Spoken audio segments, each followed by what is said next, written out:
Salam alaikum wa rahmatullah. Est-ce que vous m'entendez? Si vous m'entendez, vous pouvez lever la main?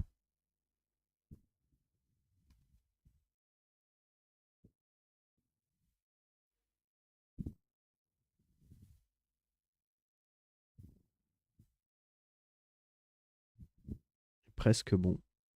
Il manque Ahmed. Gardez la main levée, comme ça je vois qui est là.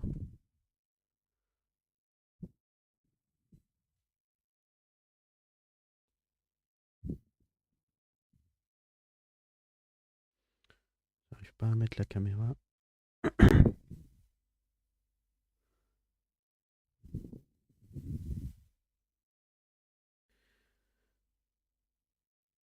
Ok, Ahmed, tu n'arrives pas à lever la main? Tu peux parler si tu veux, Ahmed. Ah d'accord, c'est bon. Ok, bah tout le monde est là. Alhamdulillah, barakallahu fikum. Donc on va pouvoir commencer. Bismillah, walhamdulillah, wassalatu wassalam ala rasulillah. Donc aujourd'hui, on va commencer, Inch'Allah. On va d'abord repasser avec tout le monde pour voir si on connaît bien tout le monde. Ensuite, vérifier que les outils marchent correctement. Comme ça, on est sûr que ça marchera à chaque début de cours. Et ensuite, on commence le cours, Inch'Allah. Donc, vous pouvez tous baisser la main, Inch'Allah, maintenant.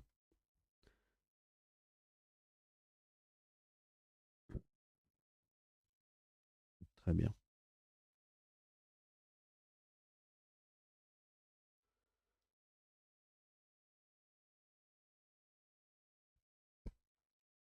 Alors, on va commencer avec, dans l'ordre de ce qui est affiché, avec Ahmed.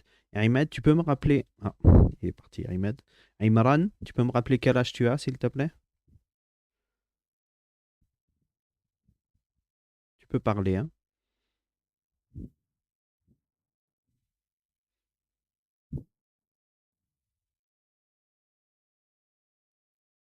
Ton micro, il est coupé, Imran.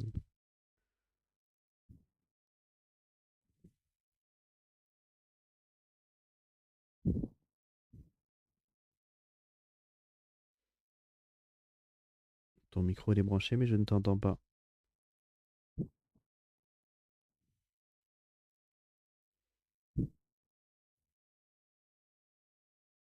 On va essayer avec quelqu'un d'autre en attendant. Essaye de voir, Imran, comment tu peux résoudre le problème. Je t'ai pas entendu.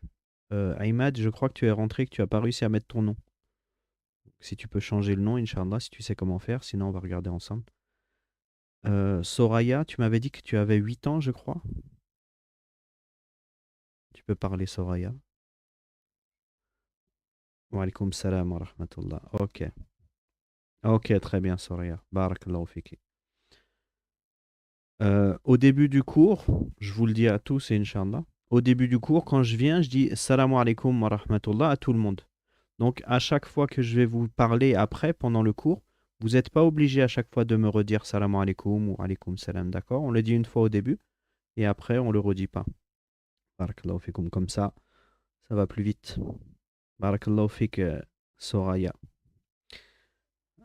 Wa alaikum salam wa rahmatullah. Nouh, ça va, tu vas bien? Tu vas bien, Nouh? Ok, alhamdulillah. Nouh, tu as quel âge? Tu as 11 ans, toi? D'accord. Ok, très bien. Barakallahu fik. Ensuite, Imran, tu as réussi à résoudre le problème? Coupez bien votre micro quand vous avez fini de parler, hein. Barakallahu fikum. Euh, faut ouvrir le lien pour la question. Valider. Pour le message suivant. Ok, on va voir pour le lien que j'ai envoyé sur la room, Inch'Allah. On verra après. Alors, Youssouf et Ishaq, c'est vous qui étiez en train de parler? Non, Ishaq et Abdullah.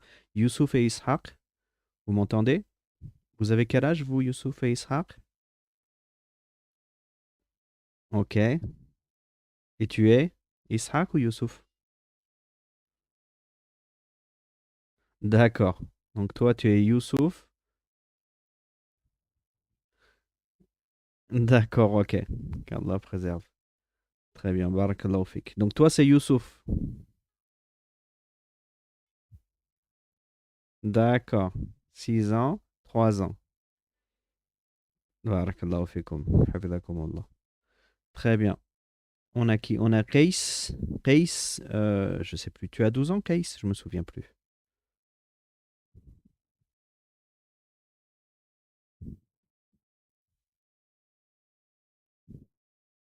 Tu arrives à parler, Kays?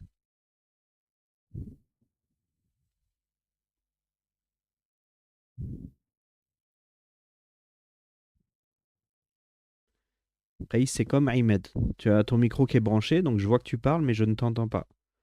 Je sais pas d'où ça vient. Imran, je n'ai pas le code pour le lien classe. Je vais vous dire pour les codes, Inch'Allah.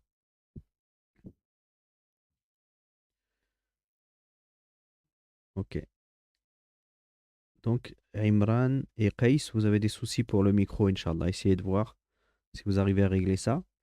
Ahmed, tu es là? Tu m'entends? Très bien. Ça va, Ahmed? Alhamdulillah. Alhamdulillah. Tu as quel âge, toi, Ahmed? Je me souviens plus.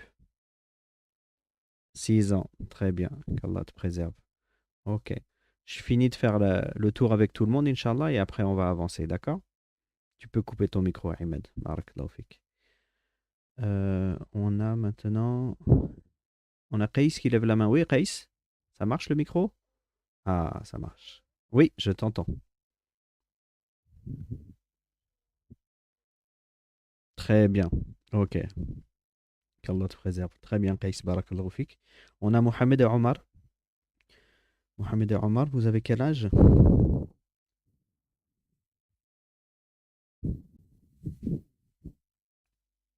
Vous pouvez parler, hein. Quand j'appelle vos noms, vous pouvez parler, Inch'Allah. Pensez bien ensuite à recouper le micro quand vous avez fini. En attendant, on a Ouays et Ubaid. Vous êtes là, Ouays et Ubaid? Vous êtes là tous les deux?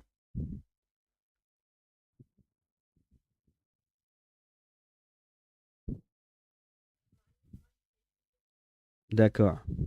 Ok, Ubaid, barakallahu fik. Ouays, il est pas là? Ubaid? Ubay. Ah, Ubay, ok. Comme Ubay ibn Ka'b, c'est ça? Très bien, barakallahu fik, Ubay. Et ton frère, il est là aussi? Ouays? Ok, alhamdulillah. Et vous avez quel âge tous les deux?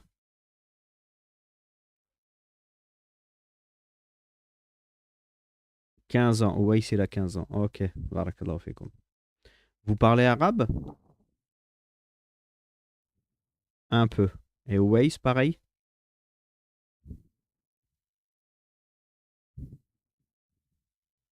J'entends pas bien, Ouays. Tu as dit oui, tu comprends l'arabe, Ouays? Un peu aussi. D'accord, ok, alhamdulillah. De toute façon, ce cours-là, il sera pas en arabe, hein. Il y aura juste de l'arabe, mais c'est un cours en français, Inch'Allah. Très bien, barakallahu fikum. Mohamed et Omar, oui. Alaykoum salam wa rahmatullah. Mohamed et Omar, vous pouvez parler si vous arrivez. Et après, on a fait le tour, je pense.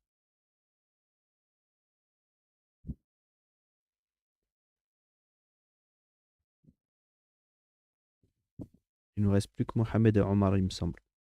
Et après, on va commencer, Inch'Allah. Si vous voulez parler, si votre micro fonctionne, Mohamed et Omar, je vous écoute.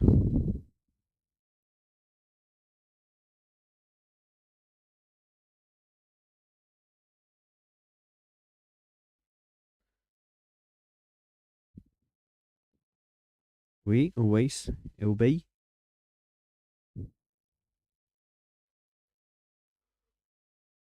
Ok, d'accord, il n'y a pas de problème. Pour ceux qui ont quelque chose à faire, qui doivent partir au milieu du cours, vous n'avez pas besoin de prévenir, hein. Normalement, je suis au courant, vos parents ils m'ont dit. Donc juste, vous vous déconnectez et il n'y a pas de problème. Barakallahu fik. Ça, c'est bon pour toi et c'est bon pour les autres. Jazakallahu khairan. Alors, est-ce que vous voyez déjà mon écran qui est partagé? Est-ce que vous pouvez lever la main ceux qui voient l'écran partagé? Si vous le voyez.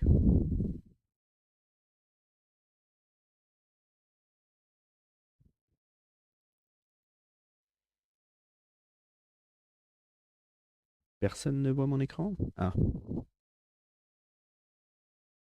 Très bien.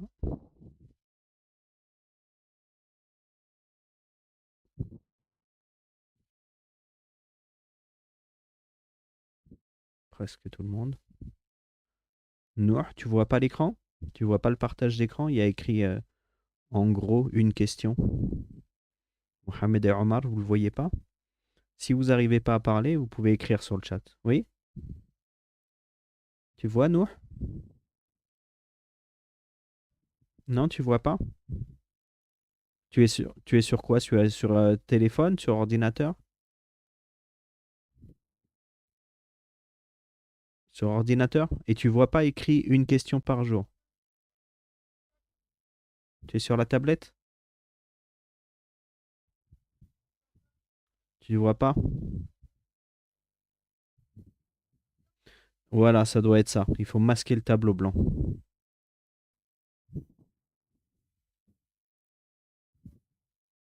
D'accord.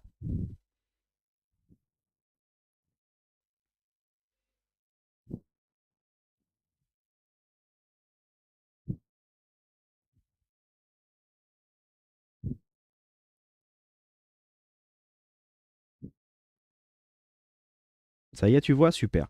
Très bien, donc vous pouvez tous baisser la main. Barakallahu fikoum. Donc aujourd'hui, on va commencer par ça. On a dit que dans le programme, on allait faire plusieurs choses. On allait faire plusieurs cours. On allait faire dans la croyance. On allait faire dans la jurisprudence, dans le fiqh, etc. Et aujourd'hui, on va commencer avec les questions-réponses. C'est des questions-réponses qu'un shir a fait, un shir qui est encore vivant, qui vit à Médine actuellement, qui s'appelle Shir Arafat ibn Hassan al-Muhammadi. Peut-être qu'il y en a parmi vous qui le connaissent. Vous pouvez baisser la main les autres si vous voulez, hein. Comme ça, je vois que quand je pose une question, je peux voir que tout le monde peut répondre rapidement, Inch'Allah. Et donc, le livre, c'est pas un livre qu'il a imprimé et qu'il a vendu dans les magasins. C'est quelque chose qu'il a mis comme ça sur Internet et les questions, elles ont été regroupées, elles ont été mises dans un livre PDF. Vous savez, quand vous téléchargez un livre sur Internet, c'est un livre PDF. Et donc, il a écrit des questions dans plusieurs domaines. Et les domaines qui sont traités, ici, il y en a 10. Et à chaque fois, il y a des nombres de questions différentes. D'accord? Donc, nous, on va commencer par la croyance ici. Mais il faut savoir que le shir, il a écrit donc des questions dans la croyance, le premier. Ensuite, des questions sur le Coran, le noble Coran. Ensuite, il a fait troisième chapitre, des questions dans la jurisprudence de la purification.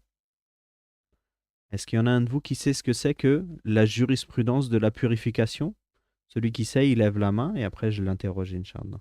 Qu'est-ce que c'est que la jurisprudence de la purification?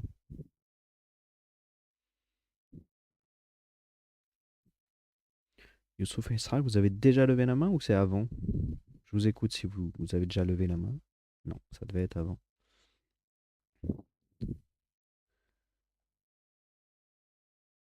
Est-ce qu'il y en a un parmi vous qui sait? Oui. Allez-y, Youssouf et Ishaq et Abdullah, oui.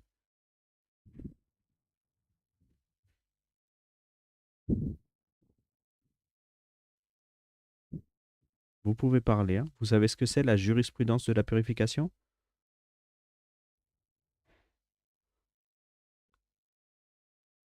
En gros, c'est ça, oui. La purification, c'est plus vaste que l'eau d'eau, mais à l'intérieur de la purification, il y a ça. La jurisprudence, c'est le mot fiqh. Peut-être vous avez déjà entendu parler. Barakallahu fikum. Donc, barakallahu fikum pour la réponse. Donc, c'est à peu près ça. La jurisprudence, c'est le fiqh. Et le fiqh, c'est toutes les questions qui sont liées à nos adorations, comment on va les faire correctement. Donc, comment on va bien faire la prière, comment on va bien faire le jeûne, comment on va bien faire le pèlerinage, etc. Et dans la jurisprudence, il y a la jurisprudence de la purification, de la prière, etc., etc. La purification, c'est en gros tout ce qui est lié à comment on va se purifier, comme par exemple, comment on va faire l'eau d'eau, comment on va faire les grandes ablutions, comment on va se nettoyer d'une impureté, etc. Les récipients, les types d'eau différents. Tout ça, c'est le chapitre de la purification. Donc, ça inclut à l'intérieur de la purification, on a l'eau d'eau et on a aussi d'autres choses. Tout ce qui est lié à la purification du corps. D'accord? Donc ça, c'est le troisième chapitre. Le quatrième, la jurisprudence dans l'aumône. Donc, comment payer l'aumône, la zakat. Ensuite, le cinquième chapitre que le shir a traité, c'est la jurisprudence du jeûne. Et vous remarquerez à chaque fois, il y a plusieurs séries. Donc nous, on va faire la croyance, il n'y a qu'une seule série. Mais par exemple, la jurisprudence du jeûne, il y a 2 séries de 10 questions. À chaque fois, une série, c'est 10 questions. Donc là, ici, il y a une série de 10 questions et une deuxième série de 10 questions. Ça fait 20 questions. Okay. Ensuite, le shir, il a fait sur le pèlerinage, le sixième. Le septième, sur la biographie du prophète, sallallahu alayhi wa sallam. Donc là, c'était une seule série, comme tous ceux qui vont à partir de maintenant apparaître. Huitième série, c'est sur les compagnons. Donc des questions sur les compagnons. Et ensuite, l'avant-dernière, c'est sur le comportement. Donc le comportement du musulman, al-adab. Et le dernier, c'est sur les bienséances liées aux mosquées. C'est-à-dire toutes les choses qui sont liées à la personne qui va à la mosquée, comment il doit se comporter quand il va à la mosquée, arriver à la mosquée, etc. D'accord? Donc tout ça, c'est plein de questions et c'est juste des questions et des réponses. C'est comme ça qu'il a fait son livre, le Cheikh Hafidahullah. Et nous, on va commencer, on va faire quelques questions de ce livre-là, Inch'Allah, pour commencer. Et après, on va utiliser les outils qu'on a mis à disposition. Mais pour l'instant, on va commencer comme ça, Inch'Allah. D'accord? Donc, la première série, c'est sur la croyance. Très bien. Donc, c'est une série de 10 questions et nous, on va en faire que 3 ou 4, Inch'Allah. Oui, Youssouf et Ishaq, il y a un problème?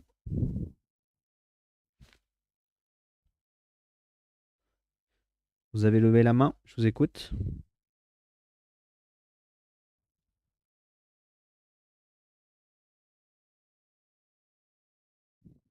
Non, ça devait être une erreur. Très bien. Donc, les questions dans la croyance. Et dans la croyance, il y a une seule série, donc il y a 10 questions. D'accord? La première question, c'est celle-ci. As-sual al-awwal. Donc, les questions, on va les faire en arabe et en français. Hein. L'arabe, c'est surtout pour vous habituer à la langue arabe. D'accord? Je ne vais pas vous interroger en arabe, je vais juste lire en arabe pour vous habituer à la lecture et à l'écoute de la langue arabe. Donc vous voyez en haut, on a toutes les catégories qu'on a citées tout à l'heure.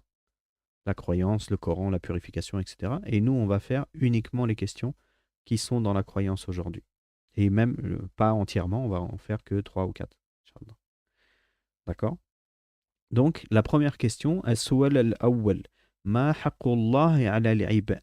Ma haqqullah ala ibadihi. Wa ma dalil. C'est-à-dire, la première question, quel est le droit d'Allah sur ses serviteurs et quelle est la preuve? Donc ça, c'est la question. La réponse, on l'a juste après, Inch'Allah. Mais s'il y en a parmi vous qui ont déjà la réponse, ils peuvent lever la main. Oui? Ishaq et Abdullah?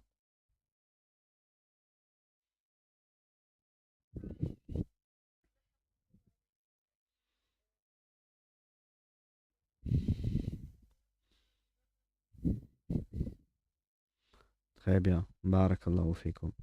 Quelqu'un d'autre a une réponse? C'est une bonne réponse, hein? Mais peut-être quelqu'un d'autre a une réponse. Quel est le droit d'Allah sur ses serviteurs? Et quelle est la preuve?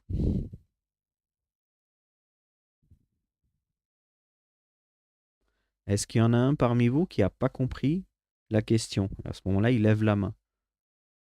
En ce moment-là, on explique la question. Très bien. C'est important, si vous ne comprenez pas, de me le dire. Hein. Comme ça, moi, je sais. Ok. Donc, la question, c'est la suivante. Quel est le droit d'Allah sur ses serviteurs? On va regarder dans la question les mots pour bien les comprendre. Quelle est la preuve? Je pense que ça, c'est pas une question qui pose un problème. Hein. Je pense que le problème, c'est quel est le droit d'Allah sur ses serviteurs? Qu'est-ce que ça veut dire, cette question? La question, c'est quel est le droit d'Allah sur ses serviteurs? Le droit d'Allah, c'est la chose qui doit être donnée à Allah. C'est son droit. On a 2 choses. On a des droits et des devoirs. Vous, vous êtes des enfants, vous avez des droits et vous avez des devoirs avec vos parents. Par exemple, votre devoir, c'est que vous devez être sage avec vos parents. C'est votre devoir, c'est ce que vous devez faire. Et votre droit, c'est que vos parents, ils vous donnent à manger, et ils vous donnent de l'amour, et ils vous donnent des choses. Ça, c'est votre droit. Vous comprenez la différence entre les deux? Le droit et le devoir. Le devoir, c'est ce que nous, on doit faire, et le droit, c'est ce que nous, on mérite, ce que les gens, ils vont nous donner. D'accord? C'est ça un droit. Est-ce qu'il y a quelqu'un qui a toujours pas compris ce que c'est qu'un droit? Levez la main si vous n'avez pas compris qu'est-ce qu'un droit, le droit d'Allah. Imran, d'accord. Le droit ici, qu'est-ce qu'un droit? Un droit, c'est ce que nous, on peut avoir, ce que nous, on mérite. D'accord? Donc, pour te donner un exemple, toi, Imran, tu as le droit d'avoir à manger chez toi. C'est ton droit parce que tu es un enfant et tes parents, ils vont te donner à manger. Donc, tu as le droit d'avoir à manger. D'accord? Et tes parents, pour eux, c'est un devoir de te donner à manger. D'accord? Donc, les droits et les devoirs, c'est entre deux personnes. Toi, tu as le droit d'avoir à manger et tes parents, ils ont le devoir de te donner à manger. Et à l'inverse, toi, tu as un devoir et c'est un droit de tes parents. Ton devoir en tant qu'enfant, c'est de parler gentiment à tes parents. Et eux, c'est leur droit que leurs enfants, ils leur parlent gentiment. Est-ce que tu comprends, Imran? Tu peux parler, hein.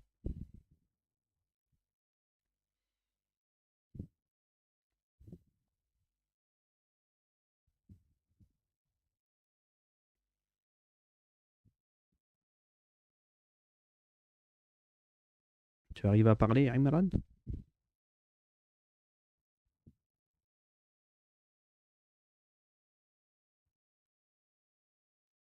Ah, tu as compris, tu m'as mis? Ah non, 10h08. Oui, si c'est ça. Ok, tu as compris. Super, barakallahu fik, Imran. Donc, maintenant qu'on a vu ce que c'était qu'un droit, je ne pense pas qu'on ait besoin de savoir ce que veut dire Allah, même si on va voir ça juste après la réponse, Inch'Allah, mais le droit d'Allah sur ses serviteurs. Donc maintenant, on sait ce que c'est qu'un droit, on sait qui est Allah. Maintenant, est-ce qu'on sait qui sont les serviteurs? Est-ce qu'il y en a parmi vous qui ne savent pas ce que ça veut dire les serviteurs d'Allah? Levez la main si vous ne savez pas ce que c'est qu'un serviteur d'Allah.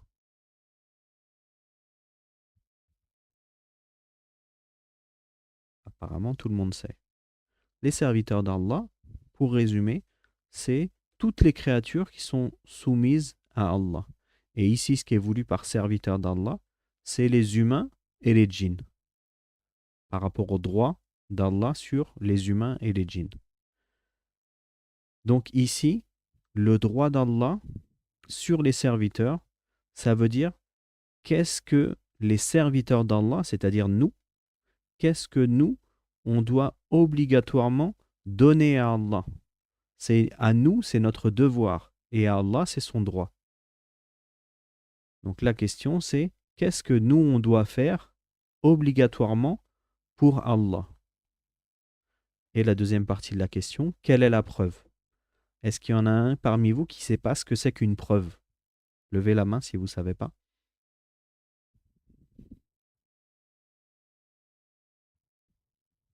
Très bien, apparemment tout le monde sait ce que c'est qu'une preuve.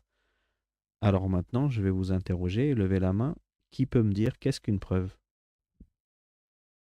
Case, oui. C'est un indice, oui. Barakallahu fik. Une preuve, c'est comme son nom l'indique, oui, Mohamed et Omar, je crois. Quand je dis votre nom, vous pouvez parler directement.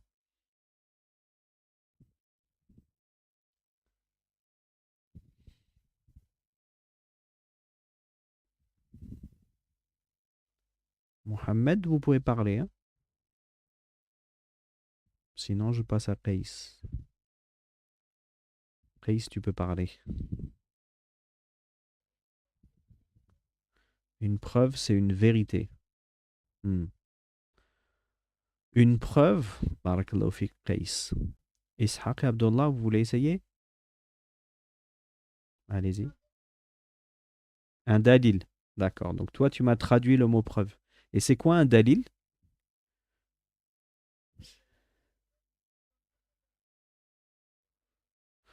Très bien, barakallahu fik. Jazakallah khair. Donc avec toutes vos réponses, Inch'Allah, normalement, on a mieux compris ce que c'était qu'une preuve.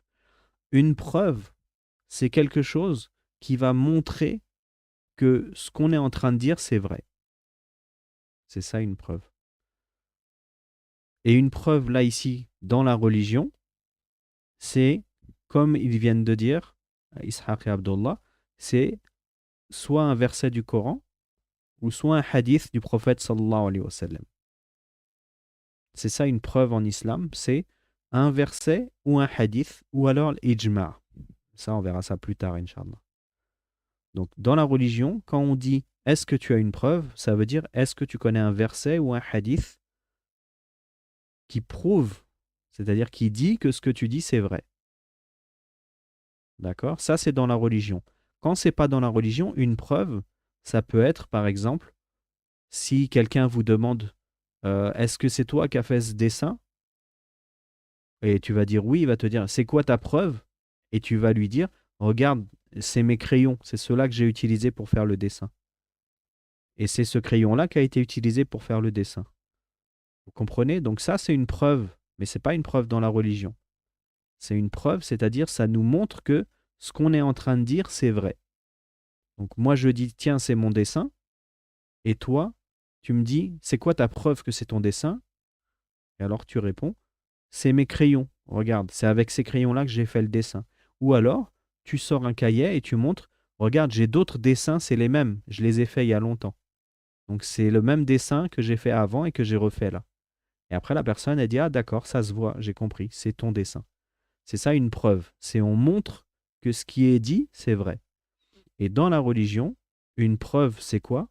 C'est un verset du Coran ou un hadith du prophète sallallahu alayhi wa sallam.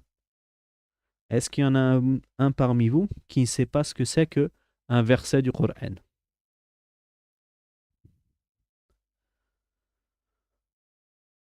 Tant mieux. Est-ce qu'il y en a un parmi vous qui ne sait pas ce que c'est qu'un hadith?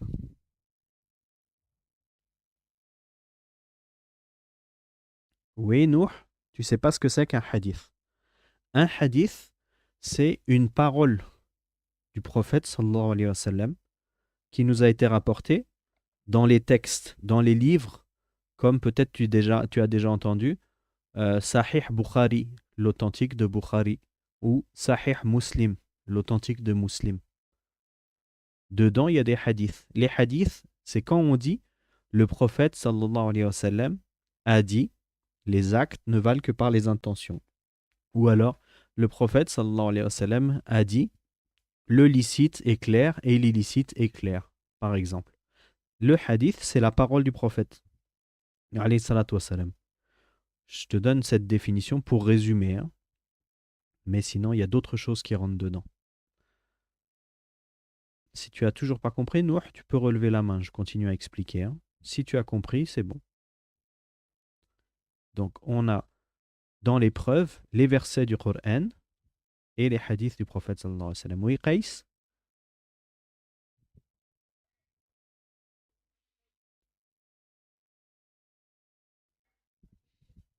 Barakallahu fik. La différence, c'est que le verset du Coran, c'est la parole d'Allah subhanahu wa ta'ala. Alors que le hadith, c'est la parole du prophète sallallahu alayhi wa sallam. D'accord? Tu as compris, Qais? Barakallahu fik. Donc, quand on dit Allah a dit, et après on cite un verset, par exemple, comme le frère euh, Ishaq et Abdullah, je crois, ils ont dit tout à l'heure, وَمَا خَلَقْتُ الْجِنَّ وَالْإِنسَ إِلَّا لِيَعْبُدُونَ. Ça, c'est un verset du Coran. Surat al-Dhariyat. D'accord? Ça, c'est un verset. Et un hadith, c'est justement ce qu'on va voir dans la réponse à cette question. D'accord? Il y avait quelqu'un qui avait levé la main, non? C'est bon? Très bien. Donc maintenant qu'on a compris la question, on va voir la réponse. Quel est le droit d'Allah sur ses serviteurs? Ça veut dire, qu'est-ce que nous, serviteurs d'Allah, on doit faire obligatoirement pour Allah? Quelle est la plus grande obligation que nous on a pour Allah? D'accord? Et la deuxième question, quelle est la preuve? Quelle est la preuve? Ça veut dire quel est le verset ou quel est le hadith qui montre que la réponse à la question, c'est cette chose-là. D'accord? Tout le monde a bien compris la question? Si quelqu'un lève la main, je réexplique, Inch'Allah. Sinon, on passe à la réponse. Ahmed, tu peux me dire ce que tu n'as pas compris, s'il te plaît?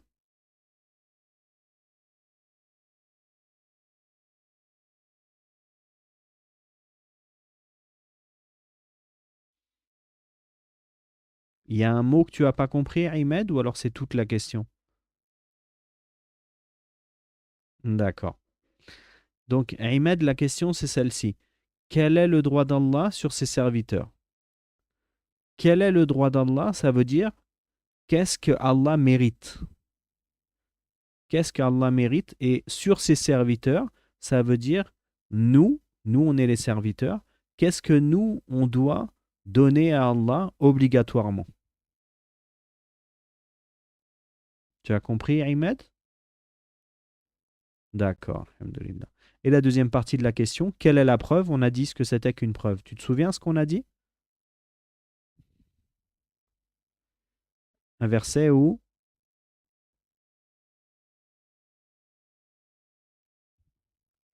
soit un verset qui est la parole d'Allah, soit un hadith qui est la parole du prophète Mohammed sallallahu alayhi wa sallam. Très bien, barakallahu fik, Ahmed. Donc tu as compris la question, Inch'Allah. Très bien, barakallahu fik. Alors que maintenant que tout le monde a compris la question, sauf s'il y a une main qui se lève, maintenant que tout le monde a compris la question, Inch'Allah, on va voir la réponse. Même si on a déjà eu la réponse de quelques-uns d'entre vous. La réponse, c'est la suivante. Haqqullah ta'ala ala ibadihi an ya'buduhu wahdahu la yushrik lahu, la sharikun lahu. قوله صلى الله عليه وسلم فإن حق الله على العباد أن يعبدوا الله ولا يشركوا به شيئا.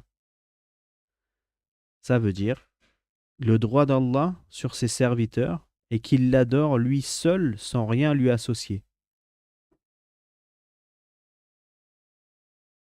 D'accord? Donc le droit d'Allah, ce qu'on a vu dans la question, sur ses serviteurs, c'est qu'il l'adore lui seul sans rien lui associer. Donc il y a deux parties ici dans la réponse. Et après, on va voir la preuve. La première partie, c'est que le droit d'Allah sur ses serviteurs, donc ce que nous, on est obligé de faire pour Allah, c'est l'adorer. Ça, c'est la première chose. On adore Allah. Et la deuxième chose, c'est qu'on l'adore lui seul sans rien lui associer. D'accord? Il y a une différence entre adorer Allah et adorer Allah seul. Est-ce qu'il y en a un parmi vous qui peut m'expliquer la différence entre quelqu'un qui dit j'adore Allah et quelqu'un qui dit j'adore Allah seul et j'adore rien avec Allah? Alors, je crois que c'est Ishaq et Abdullah qui avaient répondu en premier. Je vous écoute et après, Kaïs, tu pourras me dire aussi, Inch'Allah.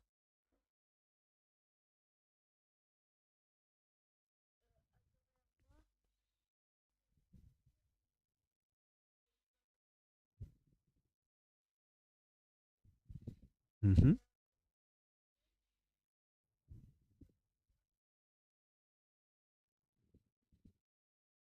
Barakallahu fik, jazakumullahu khairan. Kaïs, tu voulais ajouter quelque chose? D'accord, c'était la même chose, hein. Très bien, barakallahu fik, Kaïs. Donc, la réponse était bonne, que vous avez dit tous les trois. Le fait d'adorer Allah, ça veut dire on adore Allah et peut-être on adore aussi autre que Allah. D'accord? Et on verra plus tard ce que ça veut dire l'adoration. L'adoration, c'est la deuxième question. Donc, adorer Allah et adorer Allah seul, c'est deux choses différentes. D'accord? Par exemple, quand vous vous dites euh, j'ai mangé un yaourt, est-ce que c'est la même chose de dire j'ai mangé un yaourt et de dire j'ai mangé un yaourt et rien d'autre? Est-ce que pour vous c'est la même chose? Si pour vous c'est la même chose, levez la main. Si pour vous le fait de dire j'ai mangé un yaourt et de dire j'ai mangé un yaourt et rien d'autre, c'est la même chose, levez la main.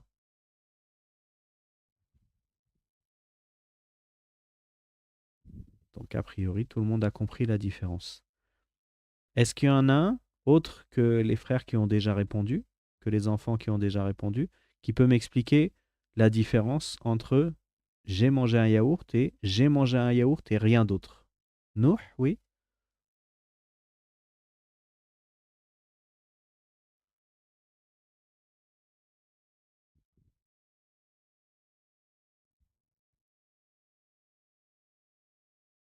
Tu peux parler, Nouh.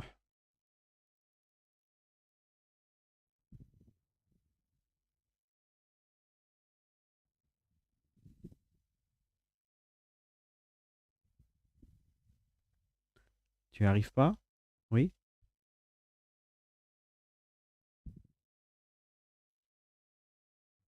Ah, Nouh, il a eu un souci, il est sorti. Reis, tu voulais ajouter quelque chose?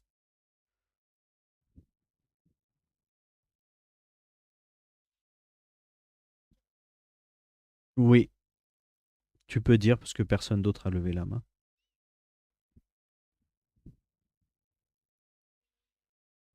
Oui,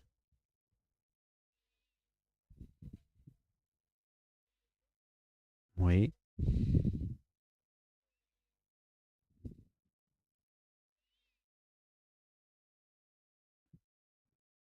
très bien. Barakallahu fiq, Reis. Nouh, tu arrives à parler? Super, très bien. Alors, d'accord. Tu peux le redire toi avec tes mots? Comme ça, je vérifie que tu as bien compris, Inch'Allah.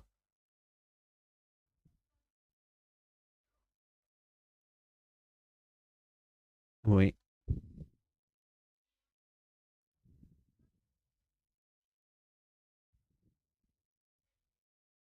d'accord. Donc, par exemple, quelqu'un qui dit j'ai mangé un yaourt, Nour, par exemple, ça ne veut pas dire qu'il n'a pas mangé aussi de la viande. Ça veut dire qu'il a mangé un yaourt, mais peut-être qu'il a mangé aussi de la viande, peut-être qu'il a aussi mangé des légumes. Alors que quand il dit j'ai mangé un yaourt et c'est tout, et rien d'autre qu'un yaourt, on sait qu'il a mangé que le yaourt et pas de viande et pas de légumes. C'est ça, Nour?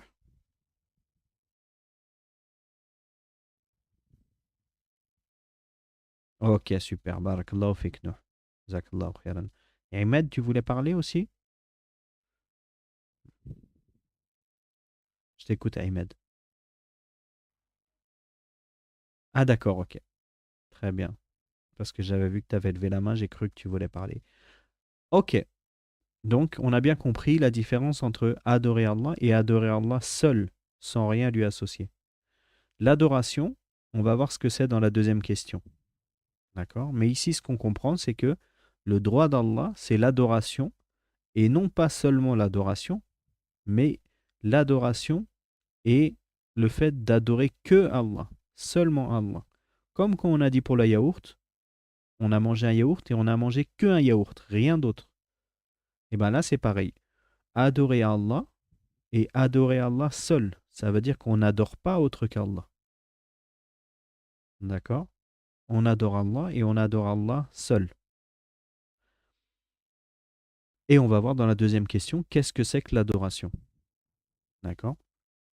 Et la deuxième partie de la question, puisque la question, elle était en deux parties, vous vous souvenez, c'était quel est le droit d'Allah et le dalil, la preuve. Et la preuve ici, c'est la parole du prophète, sallallahu alayhi wa sallam, qui est certes le droit d'Allah sur ses serviteurs et qu'ils adorent Allah sans rien lui associer. فإن حق الله على العباد أن يعبدوا الله ولا يشركوا به شيئا. Est-ce qu'il y en a un de vous qui peut me dire, avant qu'on parle de ce que ça veut dire, cette preuve, est-ce qu'il y en a un de vous qui peut me dire quel type de preuve c'est ça? La parole du prophète sallallahu alayhi wa sallam, certes, etc. C'est quel type de preuve par rapport à ce qu'on a vu pour l'instant? Celui qui veut lever la main, il peut répondre, Inch'Allah.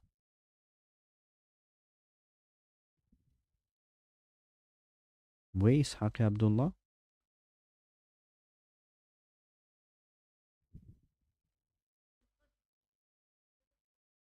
D'accord. Donc, quand on voit écrit la parole du prophète, sallallahu alayhi wa sallam, ça veut dire que c'est un hadith. Et quand on voit écrit la parole d'Allah, subhanahu wa ta'ala, ça veut dire que c'est dans le Coran. D'accord? Est-ce qu'il y en a un de vous qui connaît une exception à ça? Que quand c'est la parole d'Allah, c'est possible que ce ne soit pas dans le Coran. Oui, Qais?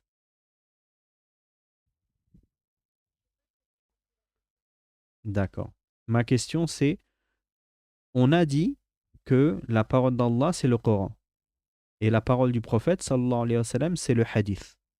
Mais il y a une exception. Il est possible qu'on dise Allah a dit et c'est pas dans le Coran. Est-ce que vous savez où est-ce qu'on peut retrouver Allah a dit et c'est pas dans le Coran? Oui, Ishaq et Abdullah?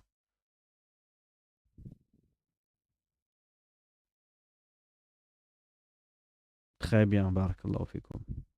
C'était ça que je voulais entendre. Donc, on a dit, nous, pour résumer, que la parole d'Allah, c'est le Coran et la parole du prophète, sallallahu alayhi wa sallam, c'est le hadith.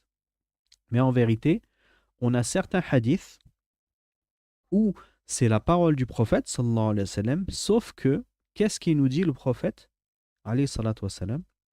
Il nous dit, Allah a dit. Et Allah a dit quelque chose qui n'est pas dans le Coran. Donc ça s'appelle un hadith qudsi, un hadith divin. Ça veut dire, c'est un hadith où le prophète sallallahu alayhi wa sallam, il nous cite la parole d'Allah. Mais c'est une parole d'Allah qui est dans le hadith et qui n'est pas dans le Coran. D'accord? Des fois, le prophète sallallahu alayhi wa sallam, il cite la parole d'Allah dans le Coran et des fois, il cite la parole d'Allah qui n'est pas dans le Coran. Mais la plupart du temps, quand on dit Allah a dit, c'est dans le Coran, c'est dans le Coran.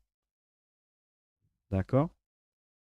Donc ça, c'est pas grave si vous n'avez pas bien compris, mais au moins que vous sachiez que quand on dit la parole d'Allah, c'est dans le Coran, on a aussi la parole d'Allah dans les hadiths. Et les hadiths, on a vu ce que c'était.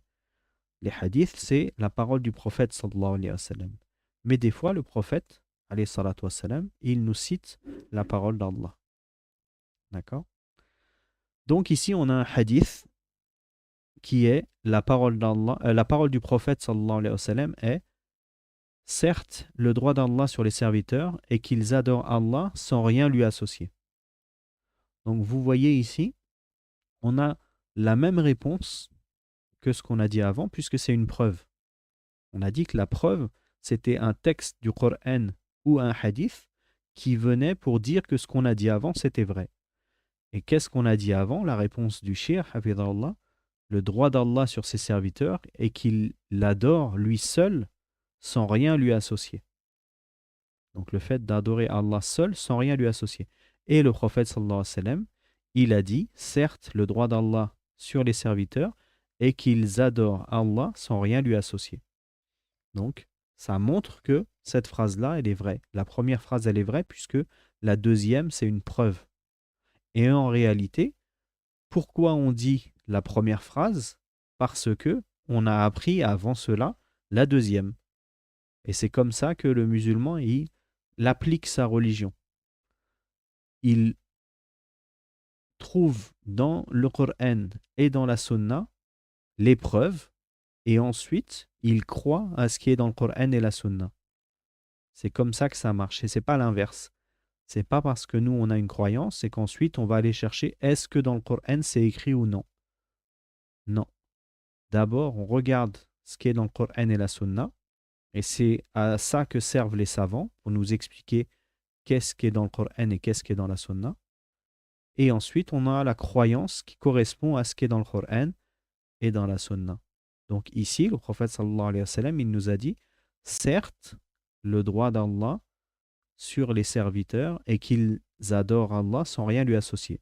Donc nous, on y croit. Et après, quand on nous pose la question, quel est le droit d'Allah sur les serviteurs, on répond, le droit d'Allah sur les serviteurs, c'est qu'ils l'adorent sans rien lui associer. D'accord? Est-ce qu'il y en a un parmi vous qui ne sait pas ce que ça veut dire certes? Le mot certes. Levez la main si vous ne savez pas. D'accord, Soraya. Le mot certes et Mohammed. Très bien. Le mot certes, ça veut dire, c'est une affirmation. C'est pour appuyer le sens de ce qui vient après. C'est comme si on était en train de dire, certes, c'est-à-dire, ce que je vais dire après, c'est vrai. C'est pour affirmer encore plus que la phrase d'après, elle est importante. Et ça, c'est venu dans inna en arabe. Enfin, inna. C'est pour affirmer encore plus la phrase qui est après. Inna, c'est ce qu'on retrouve également dans Surat al-Asr. Ça commence par Innal insan lafi khusr. Innal insan. Certes, l'homme. Donc le mot certes, ça veut dire ce que l'on va dire après, c'est vrai. C'est pour affirmer encore plus que c'est vrai. Vous avez compris ou il y a quelqu'un qui n'a pas encore compris ce que ça voulait dire certes? Certes, ça veut dire ce que je vais dire après, c'est vrai, pour résumer. D'accord? Et donc ce qui est dit après, c'est le droit d'Allah sur les serviteurs et qu'il l'adore sans rien lui associer. Donc adorer Allah et ne rien associer à Allah.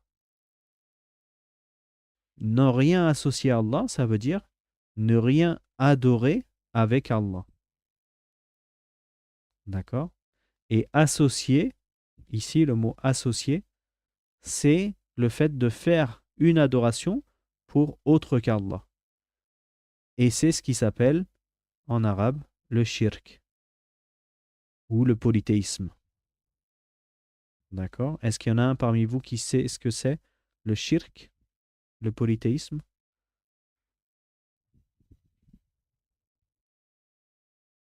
Nouh, oui? Je t'écoute, Nouh? Levez la main si vous savez ce que c'est que le shirk, le polythéisme. Et Nouh, tu peux parler, je t'écoute.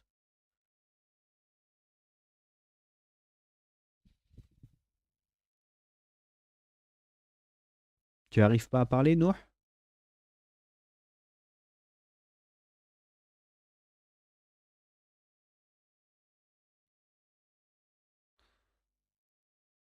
Qu'Allah facilite à Nouh.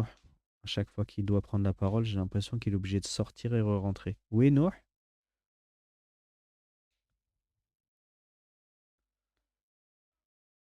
D'accord. Tu peux essayer de me dire?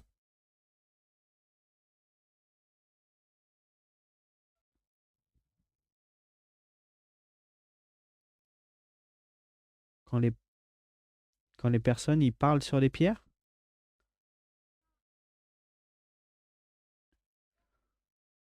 Oui.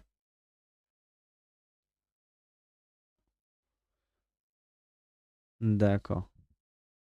Tu as vu ça dans un livre, peut-être? Ou tu as entendu parler? D'accord. D'accord, ok. Donc, le shirk, le polythéisme, c'est, comme tu as dit, le fait de se prosterner, de faire un soujoud sur une pierre, mais c'est pas que ça. C'est plus que ça. On va voir avec Qais. Il va nous dire ce que c'est pour lui Qais.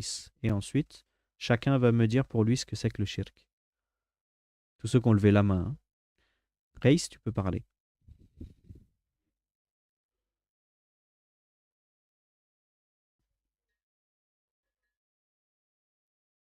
Mhm.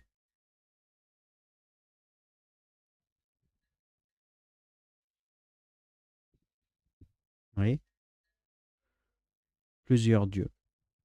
D'accord. Barakallahu fik.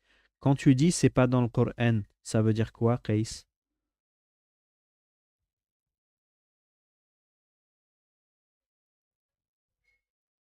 D'accord. Mais sinon, le shirk, on en parle dans le Coran. Allah, il parle du shirk dans le Coran.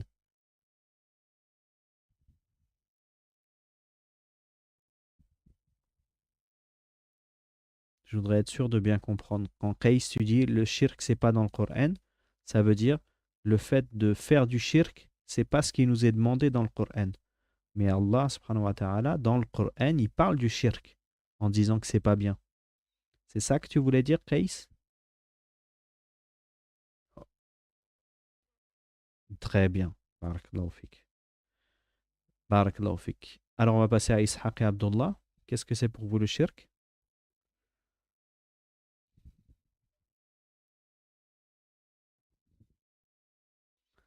Très bien. Oui, oui.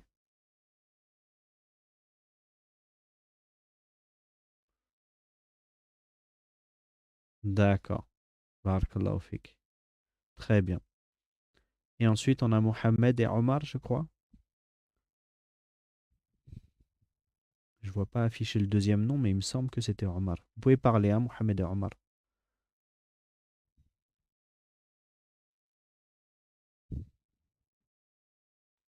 En attendant, Ouays, tu peux parler. J'imagine que c'est parce que Obey, il est parti. Il n'y a plus que le nom Ouays. Ah, d'accord, ok. Alhamdulillah.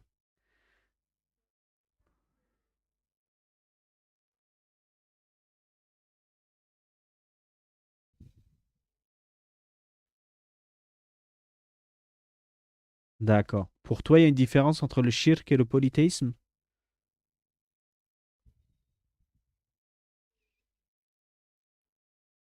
D'accord. Et comment tu traduis le polythéisme en arabe, tu sais?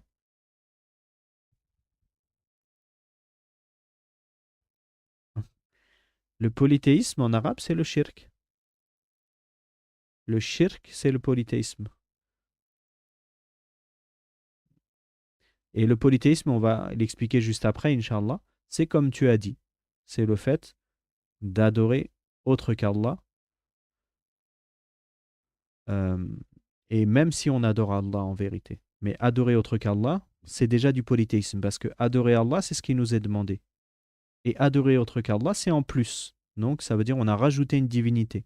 Donc, c'est du polythéisme. Comme nous a expliqué le frère tout à l'heure, l'expression poly et théisme. Barakallahu fikum. Quelqu'un d'autre voulait ajouter? Mohamed et Omar, vous voulez essayer de parler? Ou c'est votre micro qui marche pas? C'est parce que vous êtes trop jeune? Oui? Ça marche pas le micro?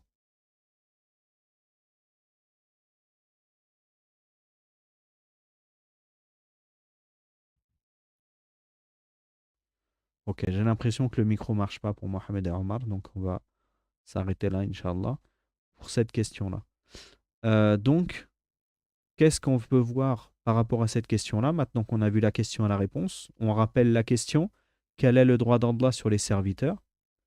Et quelle est la preuve? Et la réponse, c'est le droit d'Allah sur ses serviteurs, c'est qu'il l'adore, lui seul, sans rien lui associer. Et la preuve, c'est le hadith qu'on a cité. Et on a vu ce que c'était que le droit d'Allah, on a vu ce que c'était que les serviteurs. L'adoration, on a dit que c'était la deuxième question. Et le fait d'associer, on a vu que c'était le shirk. D'accord? Maintenant, on va voir Allah. On a vu Allah. C'est important de savoir qui est Allah, qu'est-ce que nous on connaît sur Allah. Parmi les choses qu'on peut répondre, c'est que Allah, c'est notre Seigneur, c'est notre Rabb. D'accord? Donc, on adore Allah dans sa seigneurie.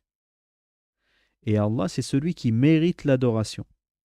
Et on va voir dans la deuxième question, qu'est-ce que l'adoration?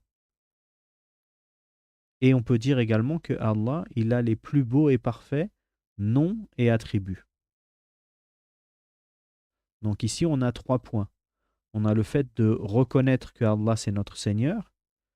de faire les adorations pour Allah et de reconnaître qu'Allah il a des noms et des attributs et qui sont les plus beaux et les plus parfaits. Est-ce qu'il y a quelque chose que vous ne comprenez pas dans ces 3 points-là? Le premier, c'est que Allah, c'est notre Seigneur. En arabe, on dit Rabb. Peut-être qu'il y en a parmi vous, ils ont déjà entendu Ar-Rububiyya, l'unicité dans la seigneurie. Tawhid Ar-Rububiyya. Donc nous, on doit reconnaître que Allah, c'est notre Seigneur. Ça veut dire qu'Allah nous a créés.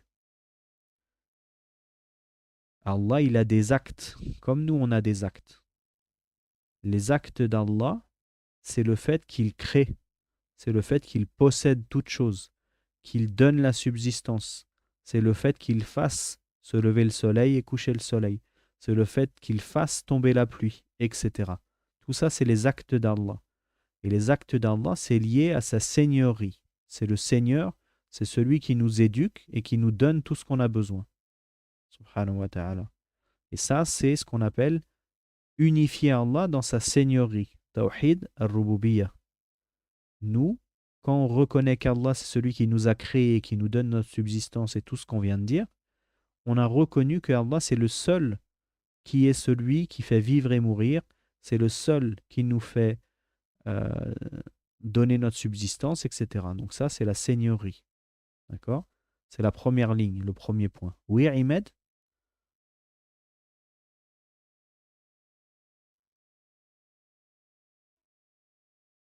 C'est qui a créé Allah? Allah n'a pas été créé. Allah, c'est celui qui crée et il n'a pas été créé, Allah. Tu comprends ce que je veux dire quand je te dis il n'a pas été créé? Il n'a pas de début, Allah. Nous, on a un début, on est né. Avant, on n'existait pas. Allah, il a toujours existé. Il n'a pas de début et il n'a pas de fin. Tu comprends? Très bien. Barakallahu fik. Donc, la seigneurie, Allah est notre Seigneur, la première ligne qu'on voit ici, ça veut dire qu'on reconnaît que Allah, il a des actions, et ces actions, c'est le fait qu'il donne la subsistance, qu'il fasse tomber la pluie, qu'il fasse vivre et mourir, etc. Et nous, ce qui nous est demandé, c'est de reconnaître que Allah, il a ces caractéristiques-là. Ça, c'est la première ligne. Deuxième ligne, c'est celui qui mérite l'adoration à Allah, subhanahu wa ta'ala. Ça veut dire, maintenant qu'on a parlé des actes d'Allah, on parle de nos actes à nous. Et nos actes, nos adorations, elles sont pour Allah et que pour Allah.